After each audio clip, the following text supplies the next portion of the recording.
Chapter 37. When Hezekiah heard it, he tore his clothes, covered himself with sackcloth, and went into the house of the Lord. And he sent Eliakim, who was in charge of the palace, and Shebna, the secretary, and the senior priests, covered with sackcloth, to the prophet Isaiah, son of Amoz.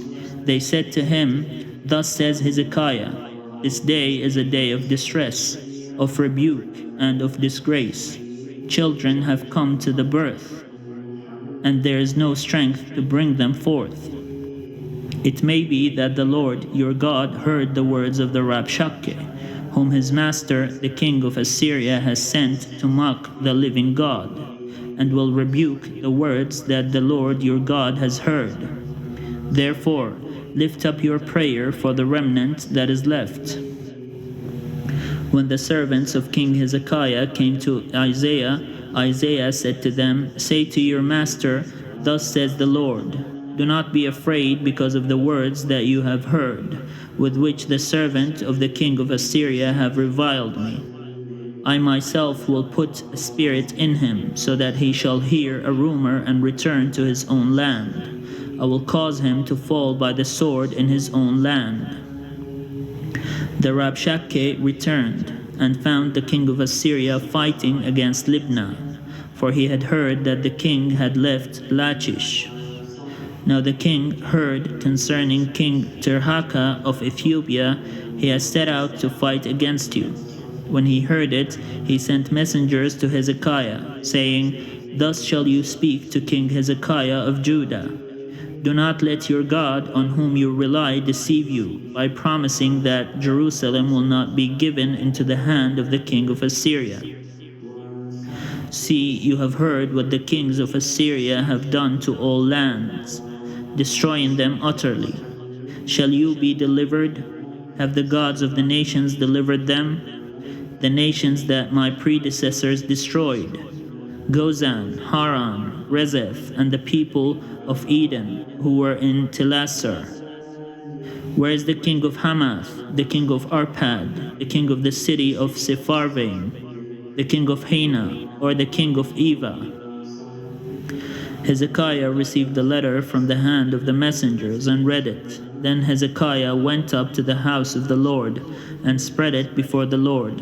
And Hezekiah prayed to the Lord, saying, "O Lord of hosts, God of Israel, who are enthroned above the cherubim, you are God, you alone of all the kingdoms of the earth. You have made heavens and earth. Incline your ear, O Lord, and hear. Open your eyes, O Lord, and see. Hear all the words of Sennacherib, which he has sent to mock the living God. Truly, O Lord, the kings of Assyria have laid waste all the nations and their lands, and have hurled their gods into the fire, though they were no gods but the work of human hands, wood and stone, and so they were destroyed. So now, O Lord our God, save us from his hand, so that all the kingdoms of the earth may know that you alone are the Lord." Then Isaiah, son of Amoz, sent to Hezekiah, saying, "Thus says the Lord, the God of Israel, because you have prayed to me concerning King Sennacherib of Assyria. This is the word that the Lord has spoken concerning him. She despises you, she scorns you, virgin daughter Zion. She tosses her head behind your back, daughter Jerusalem. Whom have you mocked and reviled? Against whom have you raised your voice and haughtily lifted your eyes? Against the Holy One of Israel.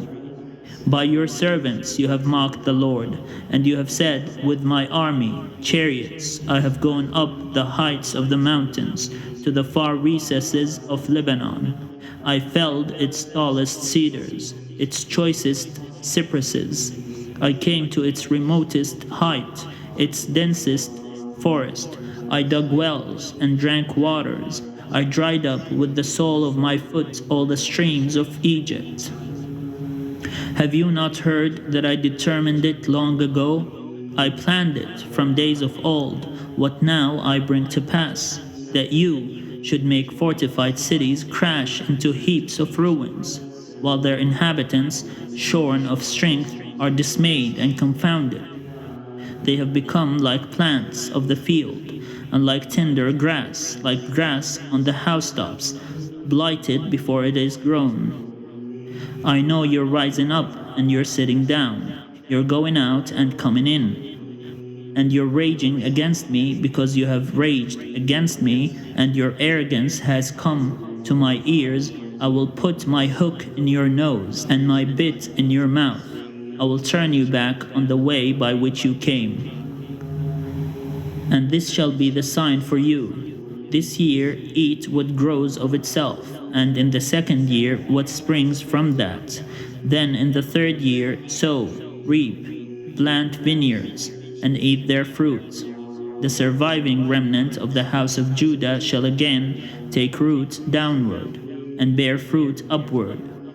For from Jerusalem a remnant shall go out, and from Mount Zion a band of survivors. The zeal of the Lord of hosts will do this. Therefore, thus says the Lord concerning the king of Assyria: He shall not come into the city, shoot an arrow there, come before it with a shield, or cast up a siege ramp against it. By the way that he came, by the same he shall return. He shall not come into the city, says the Lord, for I will defend the city to save it, for my own sake and for the sake of my servant David. Then the angel of the Lord set out and struck down 185,000 in the camp of the Assyrians. When morning dawned, they were all dead bodies. Then King Sennacherib of Assyria left, went home, and lived at Nineveh. As he was worshipping in the house of his god Nisroch, his sons Adramelech and Sharezer killed him with the sword, and they escaped into the land of Ararat. His son Esarhaddon succeeded him.